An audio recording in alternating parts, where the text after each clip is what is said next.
All right, all right, all right. Let's get this party going.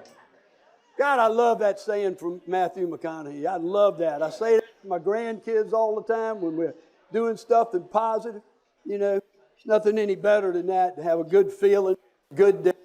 What a great way to start off this 23 State of the County. Before I do that, this would not be possible whatsoever if it wasn't for my public information officer, Darth Astor.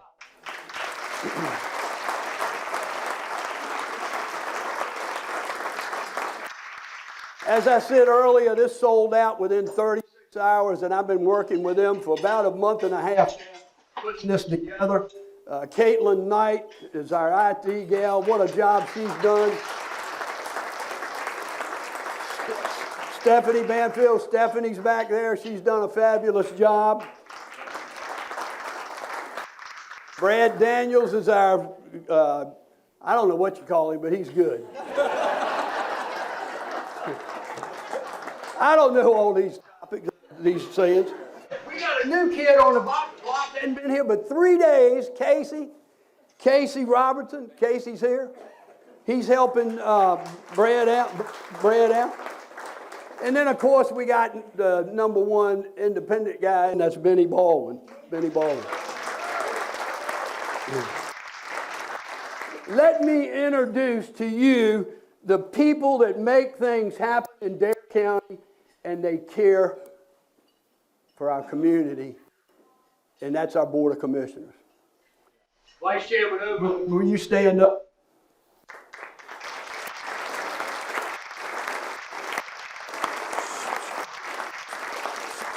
Stay standing there, Wally. Rob Ross, Commissioner Rob Ross.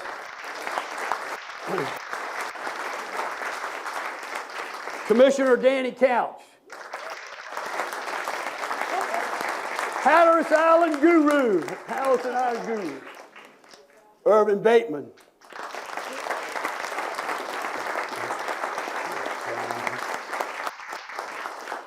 I got you, Steve. Steve House.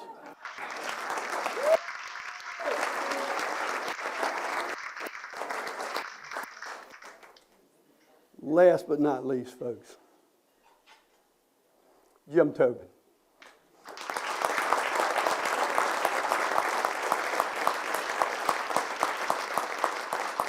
He's not here today, but keep him in your thoughts and prayers. God bless him. God bless him and Tammy. He's got a tough road, so keep him in your thoughts and prayers. With that said, I'd certainly like to have a moment of silence on his behalf.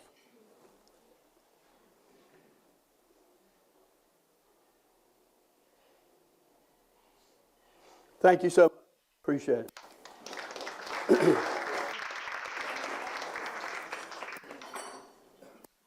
Number one county manager in all the state of North Carolina, Bobby Allen.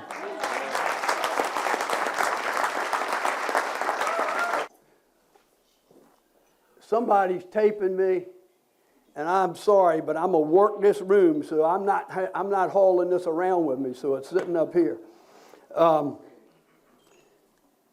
Gosh, what a fabulous day to start this county, state of the county off. You heard from Reverend Fryer earlier this morning. He came to us back in November, and he talked to us, and he gave us an invocation. And the idea of the theme this year came from his comments that they were wise words. They were spoken from him. And he spoke about Dare County, and he spoke about what a wonderful, nurturing community we live in. God, true words were never spoken. I mean, we are so truly blessed. Can you imagine what's going on in this country and what's happened in the last 3 days with shootings? Unbelievable. God knows we don't have to deal with that, thank the Lord. We're just so blessed to live where we live. His comment struck a chord with me, so I said, we're going to talk about this at the State of the County. If you watch our meetings, every meeting it says how will these decisions impact our children and families? Well, this year, 2023, I've added caring for our community, a nurturing place where we can all live and grow. There is a twig on your table today that you see wrapped in some burlap. I call it a twig. It's really the live oak. It's native to our area. And I'll talk about that a little bit more in the presentation and why it's there. But these were donated from the Forest Service, and I certainly appreciate them doing that for us. I'm not throwing a bunch of statistics out there today because we've done that in the past. What I'm going to do today is talk about 5 major issues that the Dare County Board of Commissioners are dealing with and how we're handling it. There are a bunch of statistics out there, David, that we'd like to share with you. And I'm going to trust that you'll go online in a few weeks and you'll see all those statistics about how many loads of garbage we dumped, or picked up, how many EMS calls we made, how many calls the sheriff's department's made. All that's good stuff. You'll be able to see that a little bit later. So I'm challenging you to, David, go on in and do that. I'm going to keep it focused on these 5 issues. These are the top priorities that we're dealing with. Before I start the very first one, your county is in excellent shape, Eddie. 34.5% fund balance. 34.5. Guess what? We continue to maintain our AAA bond rating. Not many folks, not many counties in the state of North Carolina have that. That means that we can borrow money at the cheapest rate out there. That Taylor, I don't know there's too many cheap rates out there, but we get to borrow at the cheapest rate that's out there. Rob Ross. He's an expert, in finances. That's where he comes from on the outside world. He has helped us through so much with the housing issues and the numbers and making them work. I mean, he's forgotten more than I ever knew. I called him an expert. Expert is X as a has-been, spurts under pressure, Barry. He does a fantastic job for us. It's unbelievable the job that he does. He's helped us walk through all of this and understand it. So, like I said, let's rock and roll. I might have some cheat sheets right here, but I think I told you I don't look up here. Right here with this caring for our community, nurturing place where all can live and grow, what the Reverend Friar said. Everything this board does, every vote we take, go online and look at it. It's like 99 point whatever percent that we're unanimous on stuff. Every decision we make, every single action we take is based on that right there, is how it will affect our children and how will it affect the families in Dare County. Every single vote that we take is based on that. Number one priority for us is essential and workforce housing. We're trying to find a solution to make this happen. It's been difficult. We've been working on this for over 2.5 years. Our goal, ensure that the housing options are available for essential members of our community. Pay attention to this, folks. Read it, read it, read it. It is not subsidized housing for Section 8. Read it, read it, read it.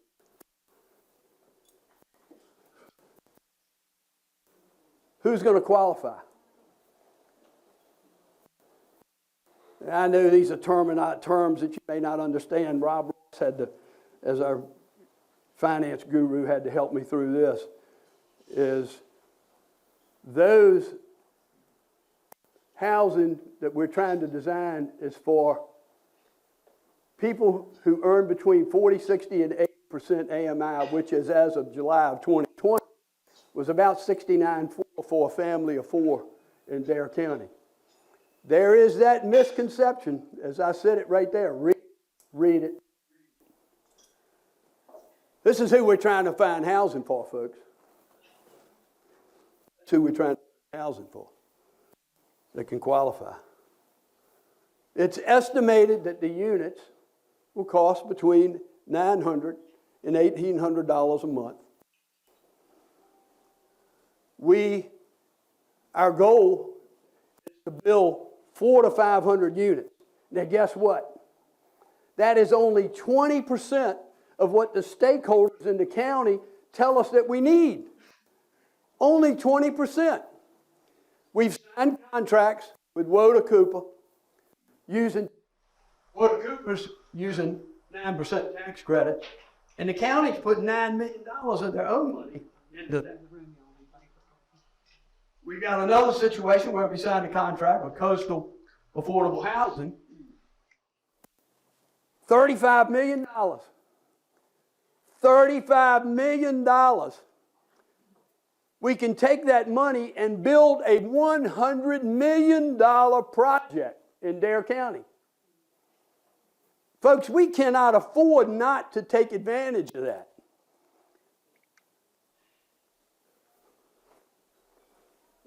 Wait a minute. Hey, Bowsertown is the project on Roanoke Island that we're talking to Woodard Cooper to do. And then the board just recently purchased a piece of property on Bernice Avenue on Roanoke Island to build housing. Folks, this is critical. This is critical. I can't say it enough. Taylor, by the way, if you'd spent $500, you could have set up front.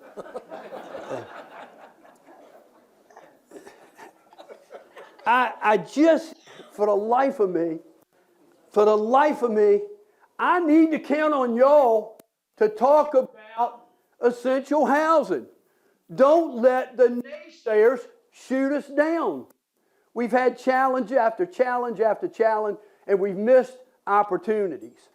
We've missed opportunities. And we cannot afford not to have this for our residents in Dare County. I've got a young person that I want to introduce to you coming up.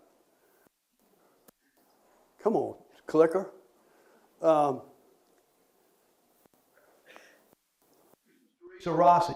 Tracy's right here. Dorothy and I met this young lady. Stand up, Tracy. We met this young lady.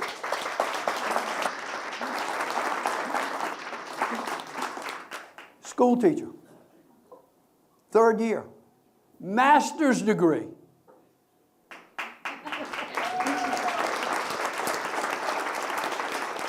She's got a year and a half left in housing for the school system. If she doesn't get housing, she's out of here.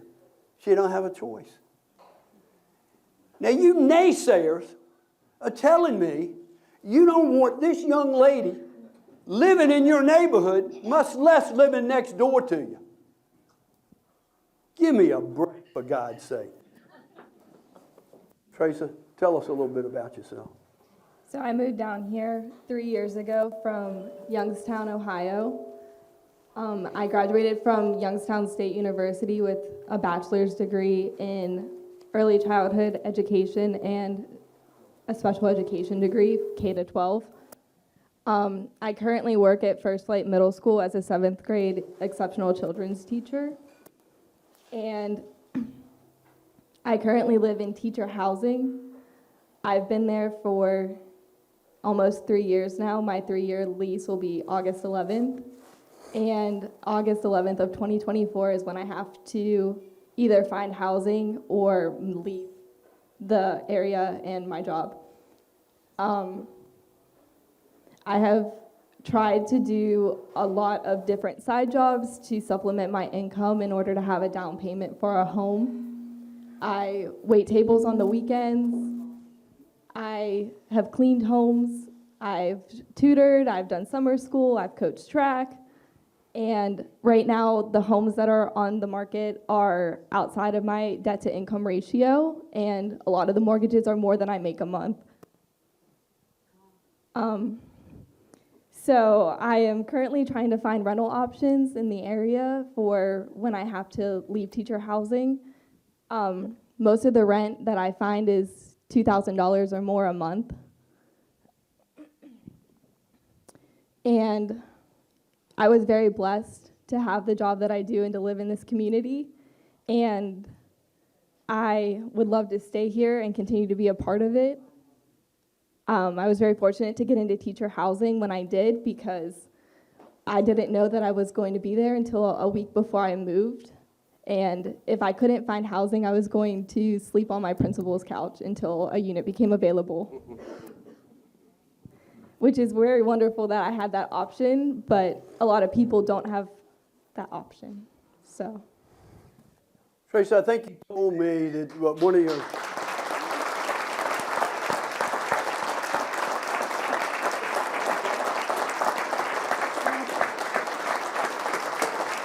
thank you.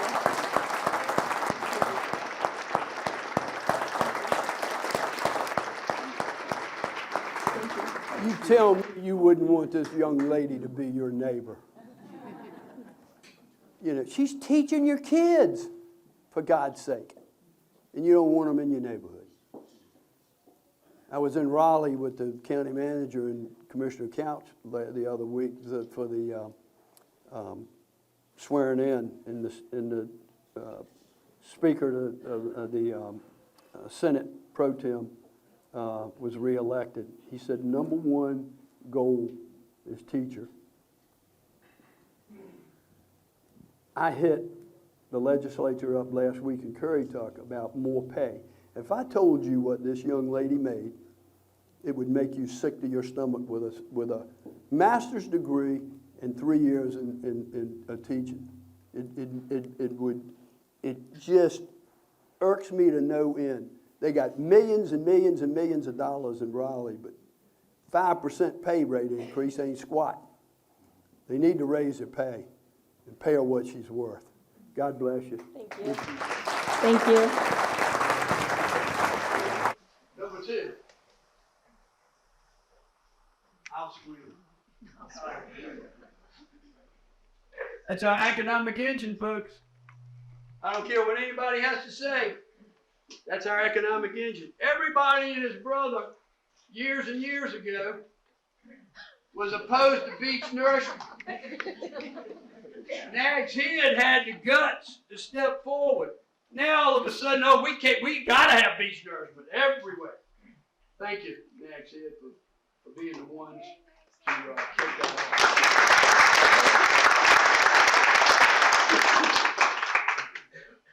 Benefits. Provides,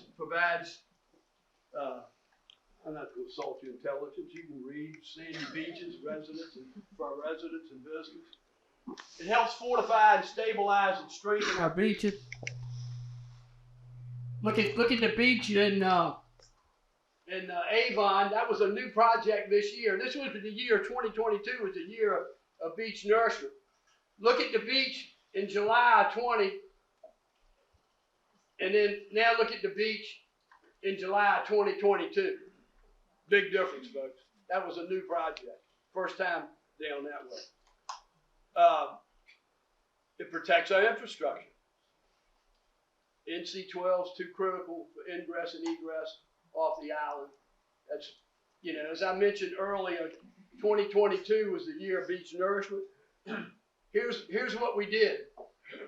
2.5 miles of shoreline nourished in June of this year in Avon. That was a new project. The maintenance project was in Buxton. That was a 2.9 miles of shoreline in Buxton. Danny Couch, Commissioner Couch, hello, we got microphone working. Danny Couch, nobody works any harder than that man to make things happen. He was there with our contractors while they were doing beach nourishment, both of those projects, working with them weekly, giving us reports, and sitting down with them and working issues out. Danny, I can't thank you enough for what you do for your citizens, and not only just in Dare County, but a native Hatteras Islander that does everything from here. You're a good man.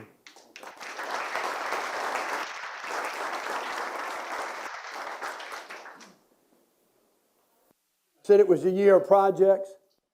Kill Devil Hills, Nags Head did the maintenance. Kill Devil Hills, Kitty Hawk Southern Shores did the maintenance. Then the contractor called off after they finished Southern Shores and didn't get the duck. So they're coming back in March. I hope the weather's good, I can tell you that, because we got to get that beach nourished. But this was the year. This was the year. I don't have to tell you the funding comes from the portion of the county's occupancy tax, and then there's MSD districts and the municipalities. $225 million in the last 10 years to nourish our beaches. That's incredible, folks. And guess what? The only time the federal government helps us is if we have a storm and we've had an engineered beach project and we lose it, they'll help us. We do a pre and a post assessment, and then we'll get funds from FEMA. But we've done it. Bobby Alton and the county, the town managers and the mayors and our board put our heads together and came up with how to fund this formula to nourish our beaches. Once again, this is our economic engine. Once we committed to doing beach nourishment, and I've said this all along, our board has said this all along, we cannot afford to do the maintenance. We've got to do the maintenance to make it happen. Got another special guest. Gentleman that works for the county. Lives on Hatteras Island. Stand up here, man. This guy's got more climbing.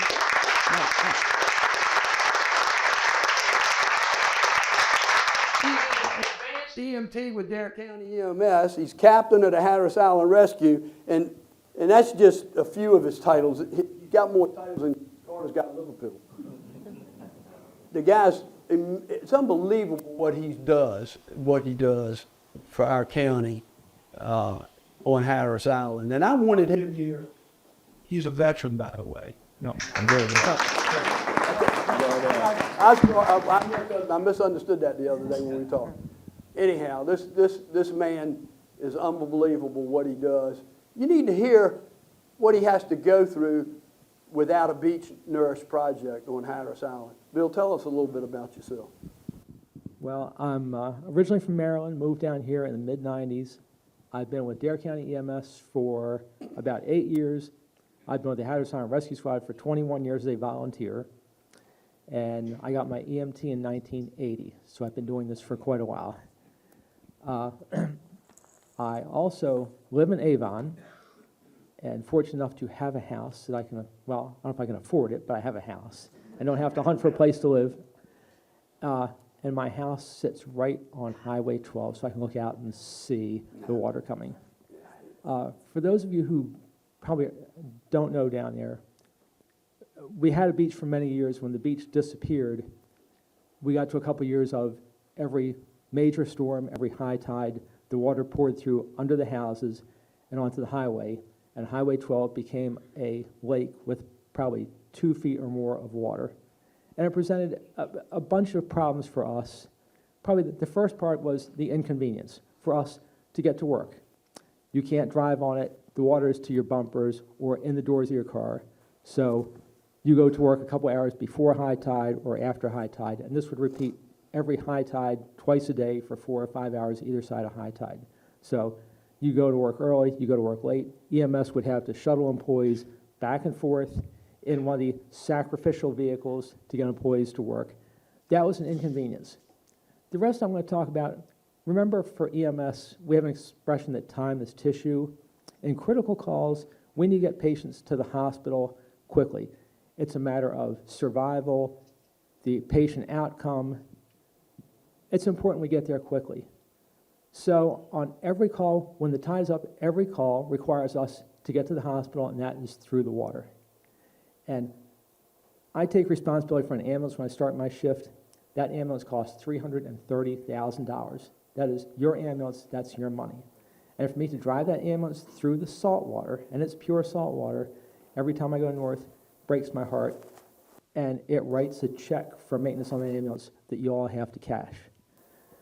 So every time we go north, we drive through the water, unless the water is too deep, and then we call one of the fire departments with one of the military trucks. We transfer the patient to that military truck and go through the water and to another ambulance on the other side to continue the trip to the hospital, and it eats up critical time. We have a Dare County helicopter. We're one of the lucky counties in this country to have our own helicopter, but it does not always fly because of weather, because it's on other missions, so it's not always available. So sometimes we have to use that extended transport time. That's a major problem. The biggest problem for us is beach access. The rescue squad is a volunteer agency, and among other tasks, we work closely with EMS, and every major call we run with them. We provide access to the patient, get the crew to the patients on the beach, and get the patient back to the ambulance. We also do the rescue function, and we're responsible for 27 miles of oceanfront beach on Hatteras Island. For the first 19 years I was at the rescue squad, we would go to one of our 3 access points, either the ramp north of the village, Avon Pier, or south of the village. And on a rescue call, for example, we get the call of, and it's a normal call for us, somebody's caught in the rip, somebody has gone out, there's 2 or 3 people out in the water with no flotation. Our normal routine is our first truck pulling a jet ski goes on at the pier, and the call is, let's say, a half mile south of the pier. Well, people don't know really where they are, so they take a guess. We go on the beach, we drive a half mile south with our jet ski, we see the people, we launch the jet ski, we recover the people, bring them to the beach and start medical care. Our second truck meets the ambulance at the pier, picks up the crew, drives the crew out there, they do medical care, we load the patient up and take them back to the ambulance, and we go north. Now, with no beach, there's no getting on at the pier. So, first unit takes a guess where they think the patient is. You park the truck on the street, you load up all your rescue gear, your medical gear, and you run over the dune. And then when you get over the dune, you try to find out where the patient is, because they're never where they say they are. So now I go over the dune, I run with my gear to where the patient is. The ambulance gets there, best guess of where it is, and they get out, and the 2 of them carry 100 pounds of equipment to the beach, to the patient. We treat the patient, and the first crew now doesn't have a jet ski. They've had to swim out, do the rescues by swimming, get the patient in, start patient care. EMS gets there, they do patient care. Now there's no way to get them back other than to load that patient up and carry them back over the dune along with 100 pounds of gear. It eats up a lot of time. It eats up valuable time. And the patient who has been pulled from the water in cardiac arrest, we recovered a pulse, and carry them back over, what should take 10 minutes is now 45 minutes or an hour. And that is critical time for the patient, and sometimes it is so extended a time on the rescue that the patient may not survive. So now that the beach is back, we're back to the normal. So for us at EMS, it was not a matter of convenience, it was not a matter of inconvenience, it was a matter for us of life and death of people, of our tourists and our residents on calls. So that's how it impacted us.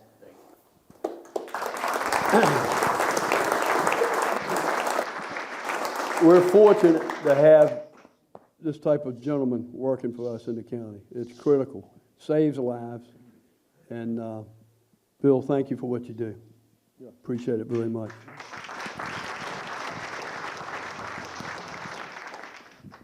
We're committed, just like we are all the other topics I've been talking about this morning, we're committed to our waterways and remain open for navigable Hatteras Inlet or Oregon Inlet. I said Jim Tobin earlier today, and I ask you to keep him in your thoughts and prayers. Chairman of the Oregon Inlet Task Force, along with Steve House, part of that team.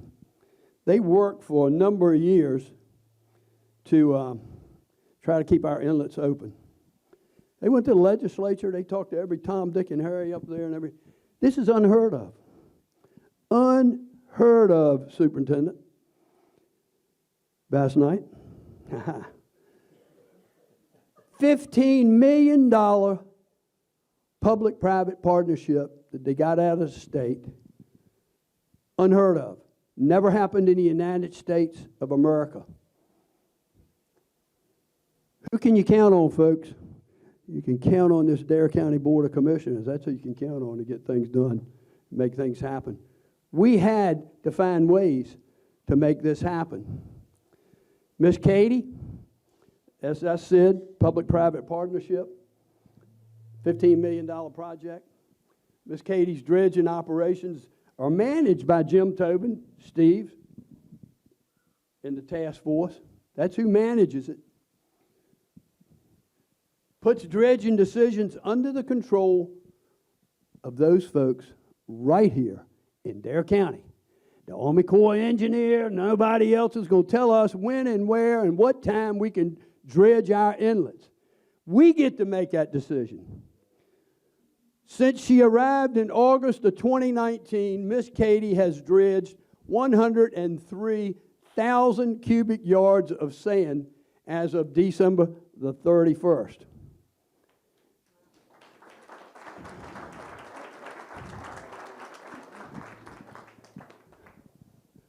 Go to Wine Cheese. Go to Wine Cheese, Richard.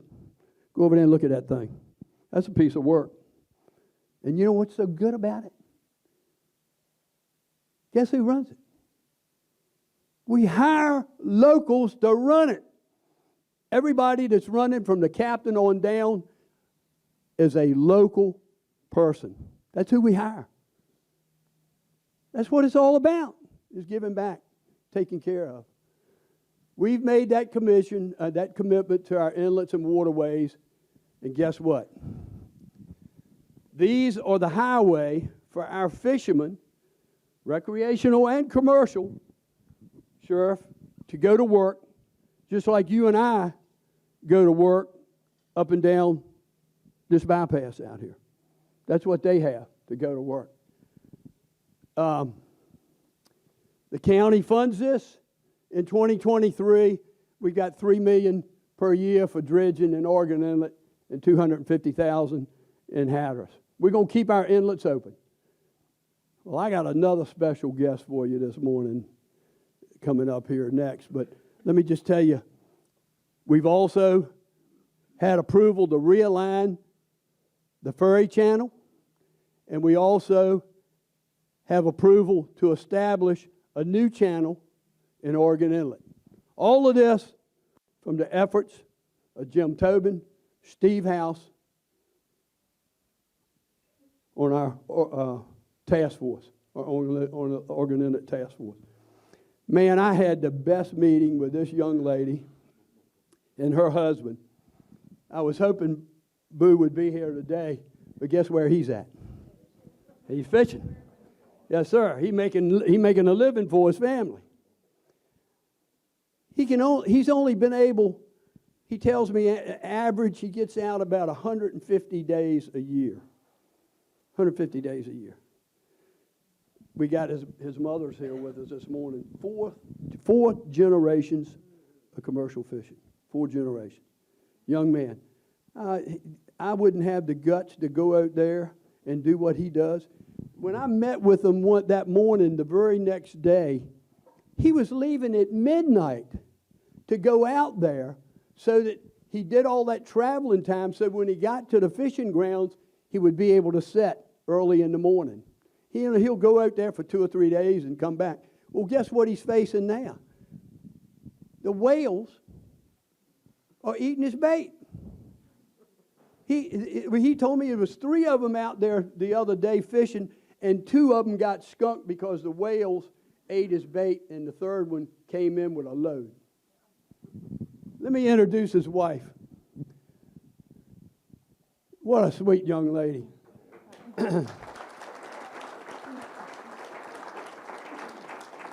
Now, you think he's got a stressful job? How do you think she feels when he leaves out here at midnight? And he tries to go when the weather's as nice as it could be, but when you get out there, you don't have any control over that. And he's got to go through that inlet, and he's got to go through all of that. Can you imagine what she goes through knowing her husband's out there for 2 or 3 days at a time, and who knows what he might be able to face? I was almost brought to tears, Dorothy and I sitting there talking to them. But these are special people, folks. I'm telling you, they put food on your table. Kay, tell us a little bit about yourself and the special person you're married to. He is a special person, and like you said, he would like to be here, but he's catching tuna. But he is a 4th-generation commercial fisherman from the Outer Banks, and so he loves what he does. He grew up doing this as young as 5, making trips with his dad and his granddad, and he's very fulfilled by his job. It really brings him a lot of joy. He's passionate about responsibly bringing in fresh local seafood to markets. It's what he loves to do. And as his wife of nearly 10 years, I'm very grateful that he has a job that he loves so much. And like you said, I wish it wasn't so risky. That's why we're very thankful for the Miss Katie and the dredge, the work that it's doing. If Boo were here, he would say that the state of the inlet is better than it has been in several years. Before the dredge, Boo would really need to wait until high tide every trip just to have enough water to float across the bar. And that's really dangerous. You don't want to be on the bar when, tide's running out and you can't make it across. And that was something he was facing every time he left home to go fish. And so thanks to the dredge, he doesn't have to wait until high tide anymore, which is great because it gives him more flexibility with how often he can go fishing and being able to come in safely when conditions aren't okay. He has incurred damage over the years just trying to make it out the inlet. He's taken waves over the bow that have cracked his cabin and required a lot of work to be done.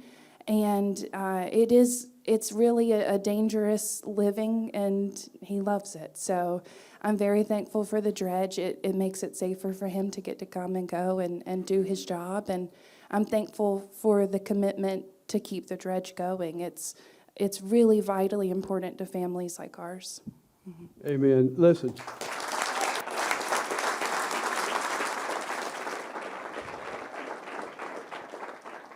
We were talking, and he goes out there. I think he said average 150 days a year, which he'd like to do more, but it's just the way the situation is, the weather is. Can you imagine? He goes out here at midnight. They go fishing. They set the lines. They come back, and he gets skunked, like I told you earlier. He's got fuel cost. He's got insurance cost. He's got crew cost. I mean, it's incredible when you go out there and you do that and you come back home and you walk in the door and you say, honey, we didn't catch nothing. You're going to have to find a part-time job. No, kid. She does have a job, and she works. They got 2 young children, and can you imagine those 2 children when they see their daddy leave out of here at midnight? God bless you and your husband. They put the food on our table. And it's because of these commissioners and this Miss Katie that these people can still go to work. He is a guinea pig because he draws about 4.5 feet. They use him because he can get out, so they follow him. A lot of the boats follow him out. And God bless you. God bless what you do. We're proud of you.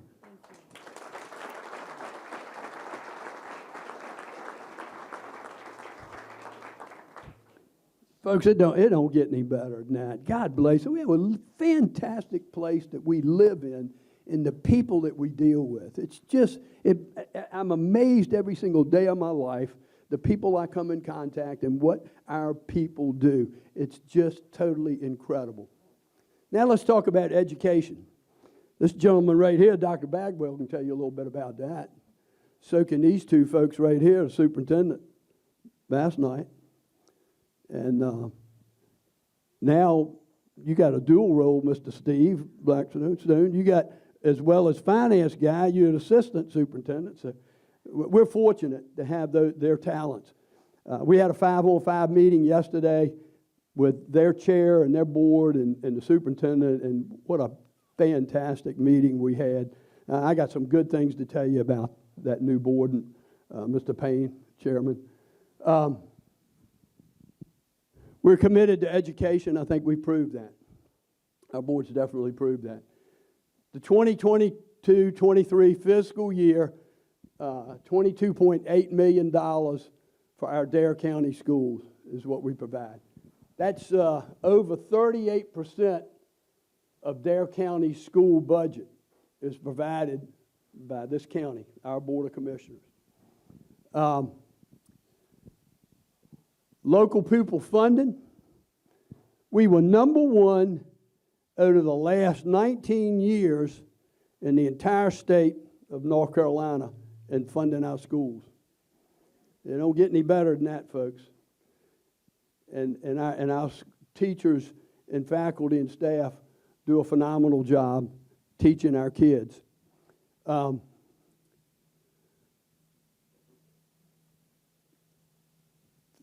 See these folks in the bottom right-hand corner?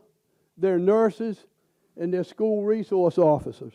In addition to that $22 million budget, we also provide another $1.3 million to fund nurses and school resource officers, Duke, in every single school in Dare County. What do you think about that? You do a great job.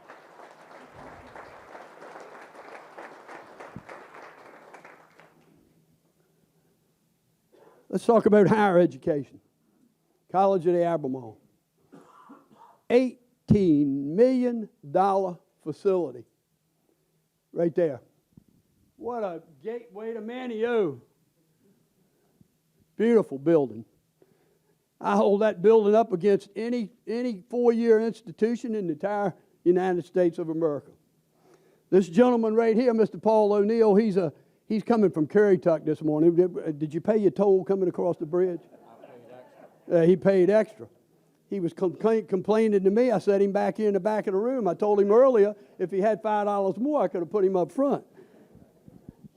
Paul came to me 4 or 5 years ago, and I was fortunate to get on the College of the Albemarle's board as a trustee. I was fortunate to do that. Dr. Bagwell may tell you different, but I've had a great time working on that board. Paul come to me, he said, Bob, we need some new facilities in Dare. And I said, Paul, I'm willing to try to talk to my board, try to really try Lee to make that happen. And I said, I'll talk to my board under one condition.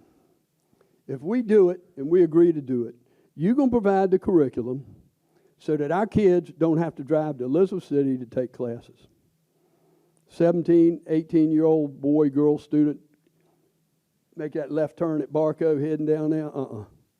I said, we'll do it.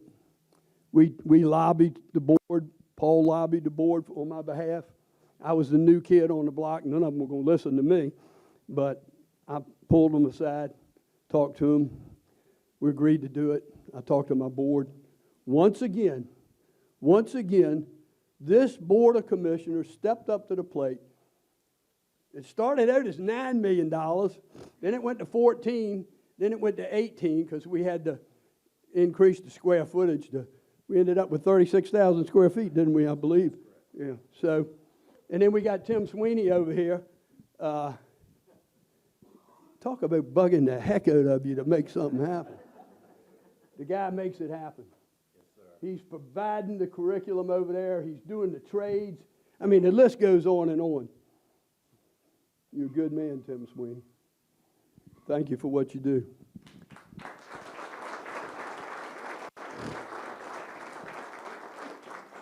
Dare Guarantee Scholarship. That's another thing our board stepped up to do.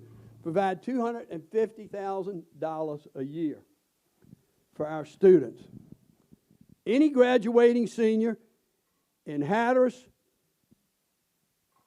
Manio, First Flight can apply to go to COA for a scholarship. We've had over 170 scholarships awarded in the last several years from the Dare Guarantee Scholarship. About Charlotte, about $275,000 total. It allows students to attend COA full-time with no out-of-pocket cost of tuition. Now, did you hear me? Zero cost. Zero cost. I will say it again. I will say it once again. Zero cost. Who, in God's name, as a parent, would not take advantage of that? Now, I'm a fan of ECUs. Y'all probably never heard me talk about ECU before. Go to ECU, room and board, $42,500. I wasn't worth a damn in math, Rob. I'd yield to you, but you double that twice is what, 85? 85,000. I'm improving. $85,000 to go to ECU for 2 years.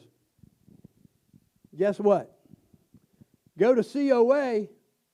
How much did I say it costs to get an associate's degree? It's free. Who in the world would not want to take advantage of that? For the life of me, I don't get it. Right now, I got to have some help, and I talked to the school board superintendent and the board members yesterday on 5-on-5. They're gonna help me out, but I'm gonna probably be going to the individual schools and sitting down with the guidance counselors and saying, "What's your problem? You're not promoting COA." Only 21% of the last 2 years of graduates have taken advantage of that.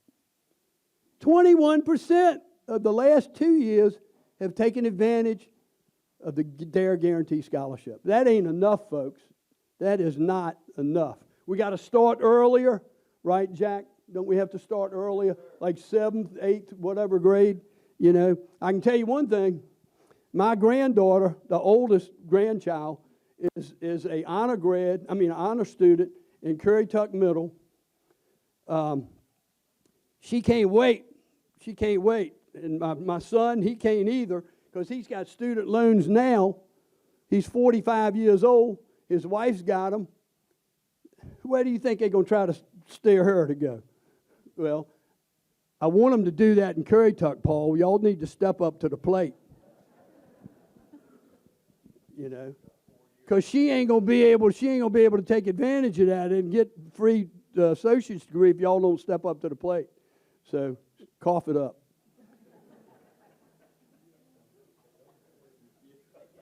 Let's talk to another. You talk about a young lady that is just sharp as a tack, and that's Zoe Heath Morris.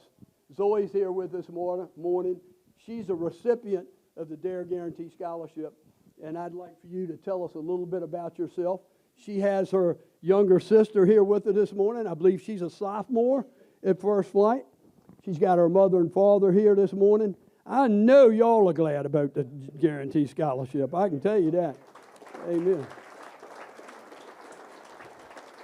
Dorothy and I had another great meeting with this young lady. You talk about somebody's got her head screwed on right and moving in the right direction. It just makes you feel so good and excited about what our kids are doing. We want her to stay here. We don't want her to leave away and go somewhere else to work. Zoe, lay it on them. Hi. So I have been born and raised here in this community. I choose COA for a couple reasons. Close to home, I can get an amazing scholarship, the Dare Guarantee, and why wouldn't I take advantage of that? I deal with anxiety, so going far away for me was not an option, as it's just not something that is in my playing field. A lot of my friends went away, and I have been watching them, and they're like, this is a lot being away from home and the amount of money that they are spending and having to take out in loans. And I'm so thankful that I can have 2 years free of college and be able to take advantage of that. And I try to push it as much as I can. When I was in high school, I didn't hear about it. I heard about it from my aunt. My senior year of high school, my counselors, they really only wanted to talk about what classes I wanted to take the next semester, which is kind of disheartening because why shouldn't they be pushing for our students to have this great opportunity? I want to thank all of our community members for making it possible for students who do take advantage of it like me. And yeah.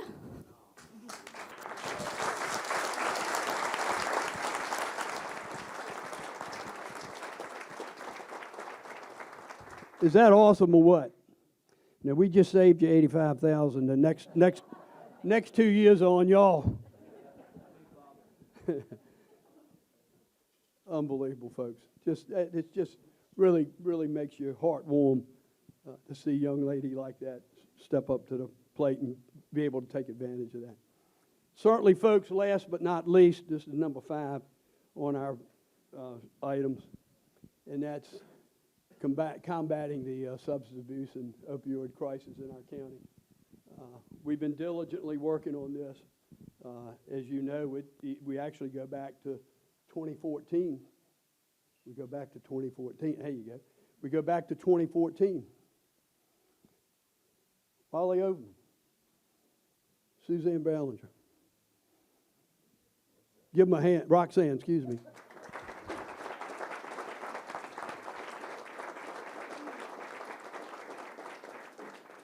They had a brainstorm. They're making this happen, folks. They started this back in 2014. You would not believe the successes and what they've gotten out there in our community. A 501c3 organization. They put together a team of professionals and community members working to prevent substance abuse, disorders, increasing access, making it available for treatment in Dare County. Thanks to them and their team, they've been making headway and they've been making progress. We're slated to receive, I'm sure you have heard about the national opioid settlement of some $26 billion throughout the country.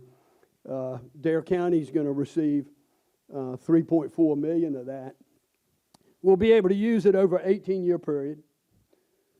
This is where our Vice Chairman and the Attorney General Stein made this announcement back in October when he came to Dare County to make this announcement and the amount of money that we would get.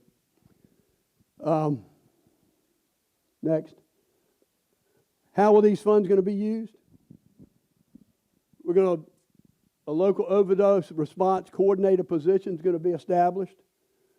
We're going to have an additional probation officer in the recovery court. We'll have distribution of naloxone and fentanyl testing strips throughout the county. We'll have a mass public awareness campaign and many other activities that Chairman Overman and Roxanne and their team will put together for our community. This is a game changer, folks. This is a game changer for us. We also have Dare Challenge. That's in Wine Cheese. Residential substance abuse in Wine Cheese. Undergoing a $6 million expansion. Thanks to this man right here, Irvin Bateman.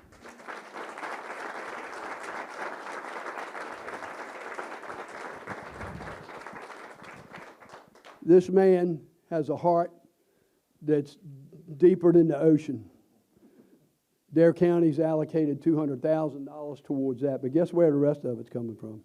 Because of this man has been to Raleigh to get funds from the state.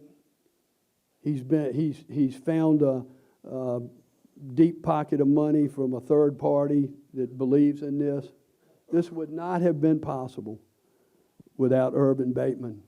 His heart and soul, as I said, is deep as the ocean, and he's making this happen for Dare County.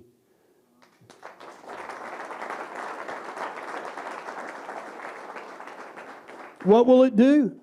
Go back. What will it do? That's what it'll do. It provides assistance to more people within our community. The goal, we're trying to rehabilitate people in our community who are facing criminal charges due to substance abuse, and rather than incarcerate them, we ask them to go through an 18-month program that's referred by attorneys in the area, social workers in the area, and they undergo 18 months of training. We graduated 21 in December. Irvin hosted a dinner for him and recognition for him at Sugar Creek back in December. And we've currently got 40 folks in the program right now. Well, we've got a young lady with us this morning, Autumn Price. Autumn is a graduate of that, and she will tell you a little bit about herself, and she'll tell you what it meant. Autumn, if you'll stand up, she'll tell you what it meant for her, what it took to go through the program, what it meant for her to be able to go through that program. Autumn, thank you for being here. I met her in December, and she's giving back, man. She's fired up because she knows this program works. And she's giving back to the community. She's actually helping these folks. Listen to her story. It'll bring you to tears. Hey, y'all. I'm Autumn. I actually moved to the Outer Banks about 3.5 years ago after a path of self-destruction that landed me in a detox and a rehab. I initially moved out here because I heard someone tell me about Oxford House and the sober living environment. Through a local nonprofit, I was able to be sponsored. That was Walk Against Addiction. Brenda Thacker, she sponsored my journey out here. I took a Greyhound and had $36 in my pocket, lived in the Oxford House, took off, loved it, and I thought I was going to stay sober. I crashed and burned 100 days. I relapsed. I relapsed very publicly shortly after speaking on behalf of Oxford House at a Saving Lives Task Force meeting. COVID hit at that point, and I was faced with multiple felony charges. I have a textile degree from North Carolina State University for design and textile engineering. At that point, I thought my life was over because felonies don't allow people like me to have the jobs that I had. And at that point, my kids were in foster care.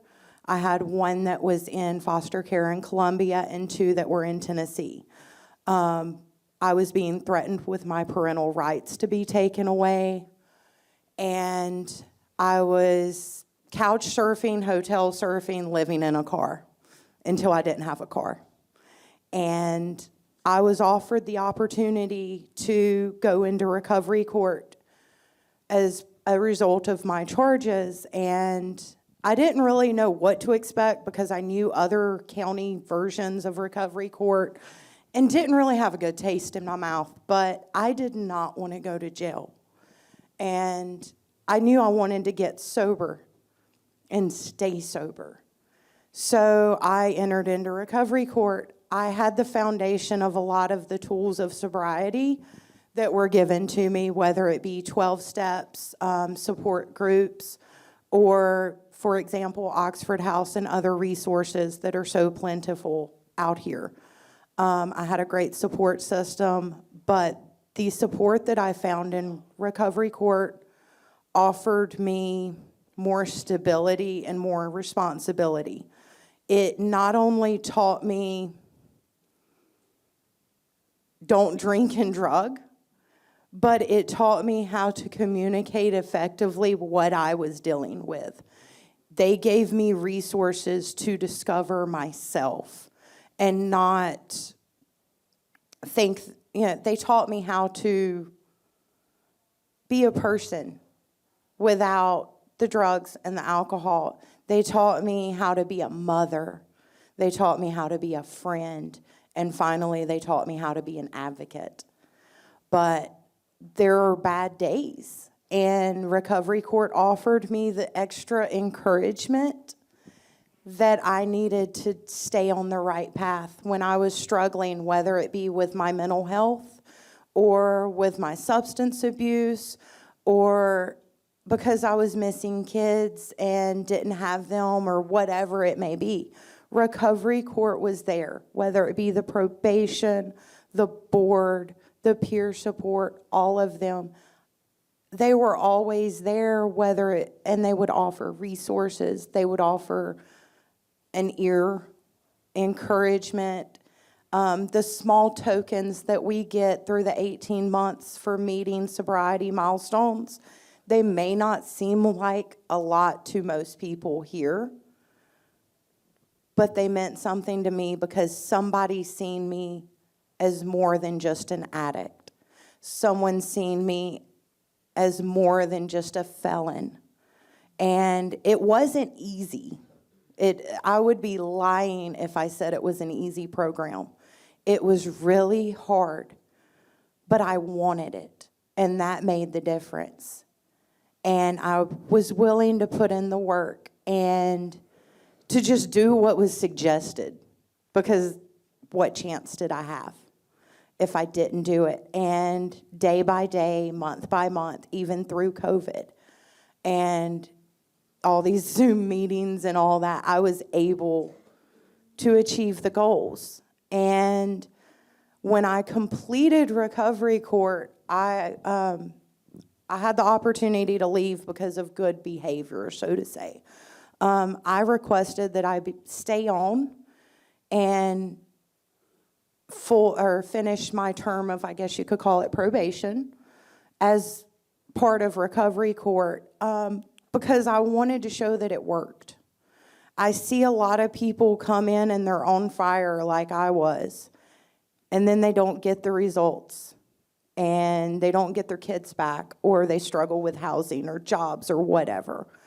And it's disheartening because we're more than our addiction. We're more than our disease. And I wanted to stay on and show people that there was a chance. And it does work if you work it. So I stayed on. I finished my 18 months, and then I asked to stay as a peer support. So I did, and I go to regular sessions. But it's been very rewarding. It's opened opportunities to me. I'm able to help with the recovery community now, and it's been a saving grace.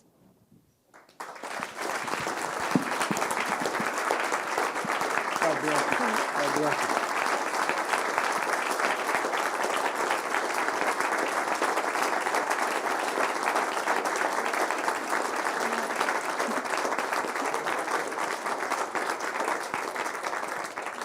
Folks, that's one of 21 successful stories. Hopefully we got 40 more to talk about in the coming months. Thank you so much, Autumn. Appreciate it. I'm going to ask those that have been on the program with me today if they will come forward right now, and all of those folks to come up here, and if you'll stand right here. Autumn, Tressa, everybody come up. Come on up here. Who are we missing?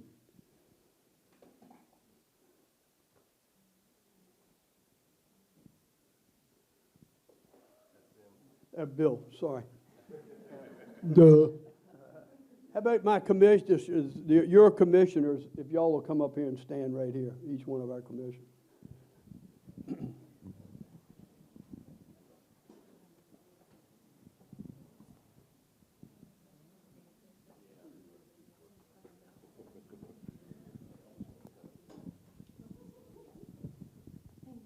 Ain't a bad-looking crew, is it? Folks, this right here, these 5 people standing before you this morning is why this group of men and Board of Commissioners make it happen. That's why they do what they do, so that we can produce and help people like this.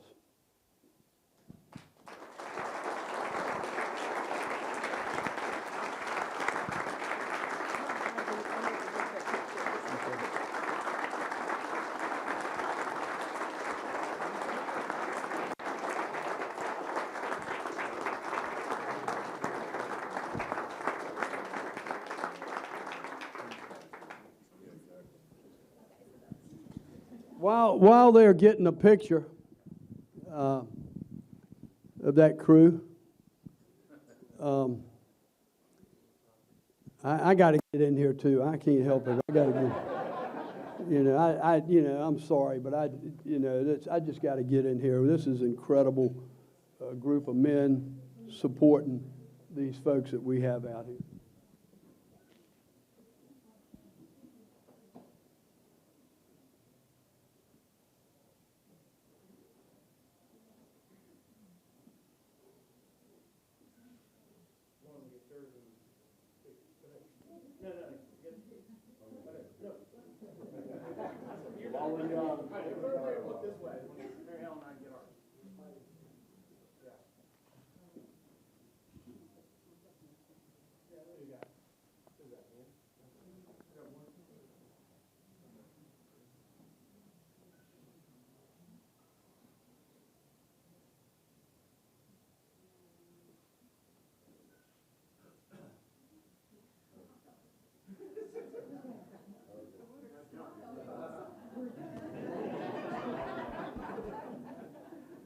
I need to put my earth, wind back and fire back on. Once again, folks, this is why our Board of Commissioners do what they do. And I'm going to wrap things up here now. I did want to point out, Sheriff Dowdy, I left you out a while ago on that recovery and substance abuse and everything. I can't thank you enough for what you and your officers do on a daily basis in Dare County.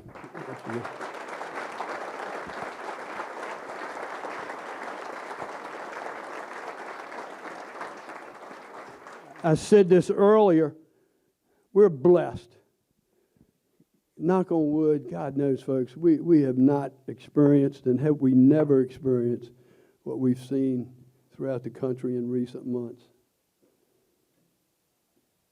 While y'all were eating, the sheriff's crowd, they weren't just sitting at the table here. They were outside checking the parking lot while we're sitting in here eating. That's what they do. That's what they do for us, protect us, look after us. We could not be more fortunate to have them. Thanks again, Sheriff.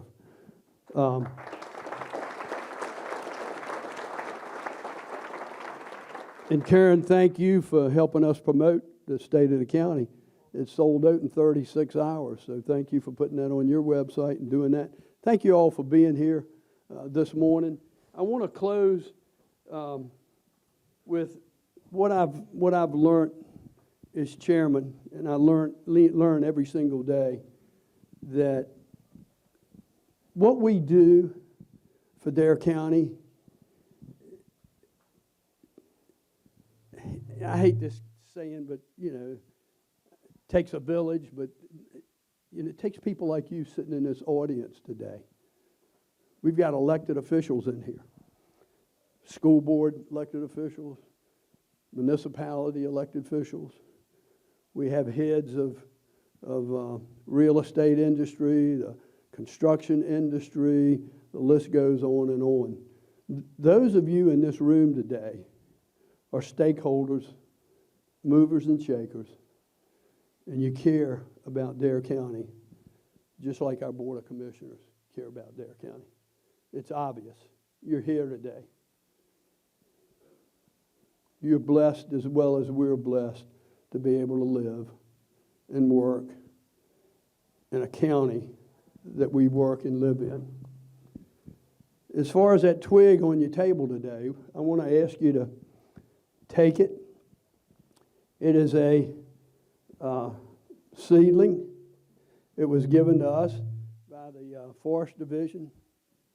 Commissioner House, I know it's dry. But it's like anything else. You gotta put it in the ground, you gotta water it, you gotta baby it, and it will grow. That's what you gotta do with it. I'm asking you to do that. The seeds that are in the ground, the watering that's been done, the care that's been given, is what put food on your table this morning to eat. Just like, hopefully, you will remember and you'll make a commitment to plant your tree in a special way, saying, I'll do my part for Dare County. Folks, we got a lot of issues facing us. I could not, once again, be more proud of the 700, almost 800 employees that work for Dare County, our Board of Commissioners, our Board of Education. Could not be more proud to live in a county such as ours. God bless each and every one of you here today. Let's make things happen. I need your help. God bless you.